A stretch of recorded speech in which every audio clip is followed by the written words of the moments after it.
Congratulations, human! You are now the proud owner of lot number 69. Ethan Vance blinked at the screen. A dull headache throbbed behind his eyes, the kind that came from drinking just enough to make poor decisions but not enough to forget them. I was trying to hack into the liquor reserve, he muttered. How the hell did I? The screen refreshed. A holographic receipt popped up, a single glowing line confirming his purchase. 1 genetically branded companion. Non-refundable. Ethan squinted. I bought a what? The auctioneer, a bloated slug-like alien with an upturned snout, waved a gelatinous appendage. A premium specimen. Rare genetics. Highly adaptable. And, thanks to our very generous policies, legally yours. A metal door hissed open. Out stepped his purchase. Tall. Slender. Sharp features, violet eyes that practically glowed with irritation. Midnight blue skin, long silver hair, she looked like someone had combined a supermodel with a high-end murder weapon. And she did not look happy. Ah, she said flatly. A human. Ethan blinked again, slower this time. Hi. The auctioneer beamed. She's fully functional. Compliant. Ready to serve in. Zalara's gaze flicked toward him, deadpan murder in her eyes. The auctioneer coughed. Whatever capacity you deem fit. Ethan ran a hand down his face. Listen, lady, this is a misunderstanding. I was trying to steal whiskey, not by a sentient being? Zalara crossed her arms. And yet here we are. Yeah, but... A sharp beep interrupted him. A projection materialized over Zalara's wrist, a glowing sigil that pulsed faintly, like a chain made of light. Brand detected. A robotic voice droned. Ownership transfer complete. Zalara's eye twitched. Fantastic. The auctioneer clapped his slimy hands. Splendid. Now, if you'll excuse me, I have many more transactions to process. Not so fast. A much angrier, much wealthier voice cut through the room.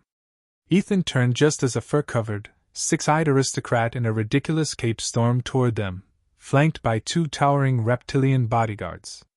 That was my property, human! The alien snarled. I demand you return her, immediately. Ethan lifted a finger. Okay, first of all, rude. Second. He turned to Zalara. You cool with that? Her glare could have melted steel. Do I look cool with that? Guess not. Ethan shrugged. There you go, buddy. No takesies backsies. The aristocrat's fur bristled. That was a 20 million credit investment. Do you have any idea what she's worth? Ethan sighed. Dude, I don't even have rent money. Do I look like I planned this? Then let's make a deal. The alien sneered. I'll pay you twice what you bid. Ethan glanced at the receipt. Total paid, 6 credits. He coughed. How much exactly? 12 credits. Ethan turned to Zalara. Okay, so I was about to set you free, but... She grabbed his wrist. Run. Wait, what? A plasma bolt seared past his ear. Okay, running now. They bolted. The auction house exploded into chaos. Zalara flipping tables, Ethan tripping over everything, the guards fumbling through their terrible aim. They crashed through the emergency exit, alarms blaring, diving into the crowded neon-lit streets outside. You know, Ethan panted as they sprinted through an alley.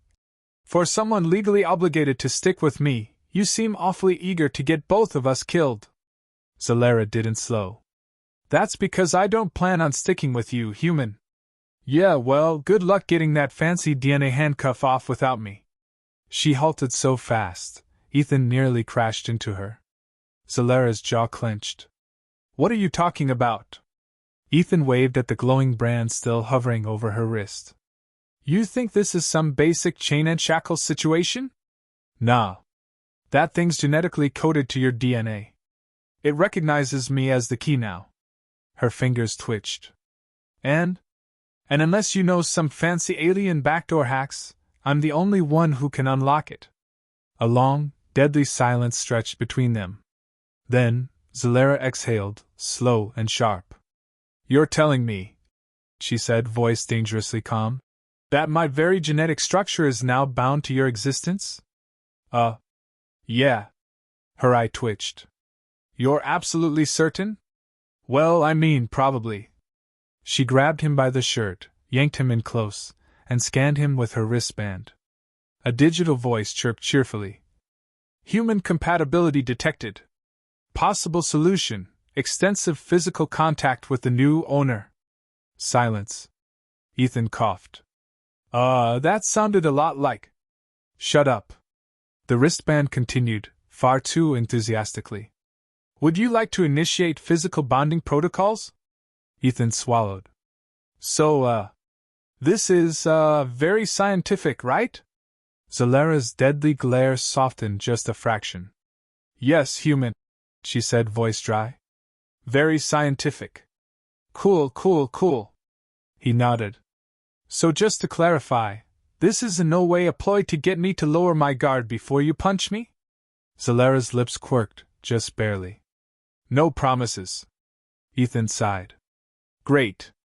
I am so gonna die. You said? You're telling me this thing reacts to touch? Zalera crossed her arms, staring at the glowing sigil on her wrist. That's what your primitive scanner suggests. Ethan rubbed his temples. Okay, let's test it out. Give me your hand. She hesitated. Why? Because if this super advanced alien branding reacts to me, I need to see how much before we. She thrust her hand into his. The brand flickered. A faint buzz hummed through the air. That's weird, Ethan muttered. Do you feel that? Zalera's expression remained blank.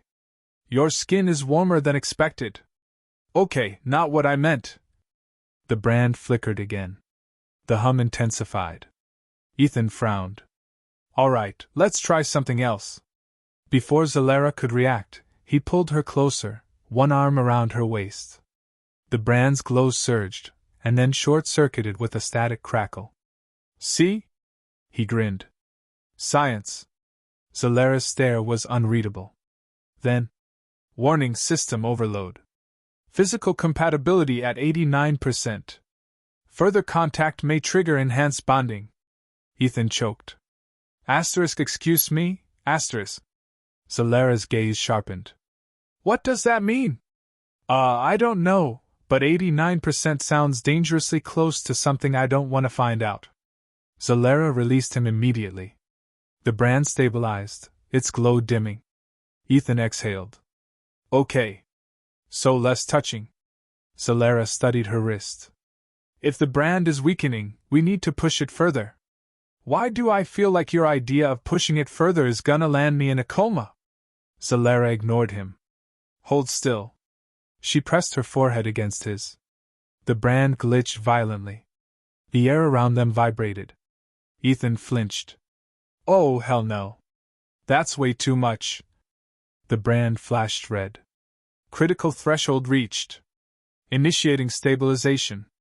Zalera pulled back. What did it do? Ethan checked her wrist. The brand was flickering, unstable, like it was trying to decide whether to obey or collapse. Good news? He said. I think we broke it a little. And the bad news? It's either going to turn off completely, or do something really stupid. A pause. Then, the brand pinged. Owner's biosignature imprinted. Link reinforced. Unable to deactivate. Ethan went rigid. Zalera's face remained calm, but there was a hint of something new. Amusement. Oh, she said smoothly. So I am free. Just permanently tied to you now. Ethan's eye twitched. No, that's not, there's gotta be a. Zalera tapped the brand. Nothing happened. She arched a brow. Well, looks like I have a permanent human problem. Ethan groaned. I am so screwed. Ethan paced, running both hands through his hair. There's gotta be a way to override this. Zalera examined her wrist. According to your flawless human logic, we should just touch again until something breaks, yes? Ethan stopped pacing. First of all, sarcasm noted. Second, we don't know what else that could trigger. The last thing I need is an upgrade to this situation. Zalera smirked. Afraid of getting too attached, human? More afraid of getting turned into your biological charging port. Zalera hummed in thought. There may be one way. Ethan perked up. Really? She leaned in. We kill you. Ethan took a step back. I was hoping for something with less murder. Zalera shrugged. Your life. Your problem. Correction. Our problem. Unless you're cool with dragging me around forever like an emotional support human. She sighed. Fine. There is another way. Ethan crossed his arms. And you didn't start with that because I enjoy watching you suffer. Ethan exhaled sharply. Of course you do. Zalera tapped on her wristband, pulling up a holographic interface. Alien symbols scrolled rapidly. There's an emergency failsafe, she muttered. A genetic override. But, Ethan groaned. Why is there always a but? She shot him a look. Because the universe enjoys your misery. He waved impatiently. What's the catch? The override requires an authorized signature from someone of equal or higher status to your purchase authority. Ethan blinked. I paid 6 credits. That's like bus fare. Who could possibly be? Zalera's expression was unreadable. The original owner. Ethan froze. The six-eyed space aristocrat who tried to kill us. She nodded. Ethan pinched the bridge of his nose. Fantastic. So now we have to convince the guy who lost a 20 million credit investment to help us? Zalera tilted her head. Or steal it. Ethan looked at her. You're enjoying this, aren't you? A slow, smug smile. Immensely. Ethan sighed. I am so gonna die. Ethan crouched behind a crate, whispering furiously. This is a terrible idea. Zalera adjusted a stolen security badge. It's the only idea. That doesn't make it good. She ignored him, flicking open her wrist display. The aristocrat's signature is stored in his private security database. If we get in, I can forge an override. Ethan frowned. And by get in you mean? She smirked. Walk in through the front door. Ethan stared. That's your plan? No sneaking, no disguises, just. Zalera held up the badge. We're already disguised. Ethan looked at the stolen guard uniforms they were wearing. They were awful, itchy fabric, 2 sizes too small, and his even had a hole in the crotch. Yeah, real professional. Zalera glanced down. You do look pathetic. Thanks. Before he could argue, she marched toward the entrance. Ethan scrambled after her, forcing an awkward, totally not suspicious posture. They reached the checkpoint. 2 massive guards stared them down. Zalera barely paused. Routine system check. One guard grunted. Didn't hear about a check? Zalera didn't blink. Because you're not paid to think. The guard frowned. The other shrugged. Fair point. They walked in. Ethan exhaled. I can't believe that worked. Zalera smirked. I can. They reached the control room.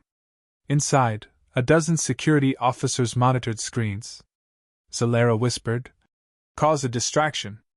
Ethan raised a brow. And how do I? She shoved him forward. Ethan tripped, crashed into a console, and slammed his hand on a very large, very red button. Alarm activated. Lockdown initiated. Asterisk asterisk. Silence. Then, asterisk asterisk chaos.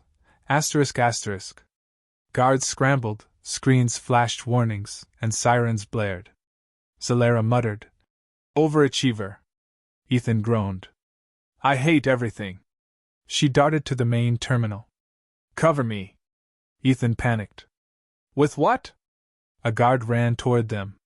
Ethan did the only thing that came to mind. He grabbed a nearby tray of food and slapped the alien in the face with it. The guard collapsed. Zalera stared. Did you just defeat a trained soldier with a sandwich?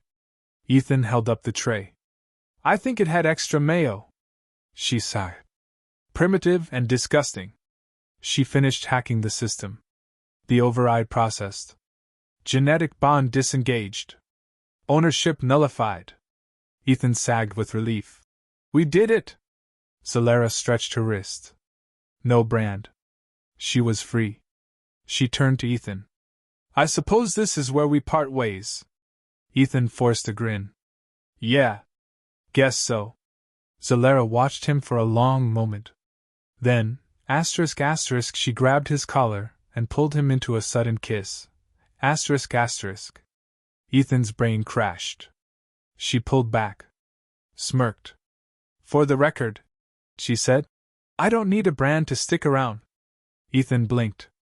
Oh. She grabbed his hand and ran. Alarms still blared. Guards still chased. But Ethan could only think one thing. I am so gonna die. And maybe, he didn't mind.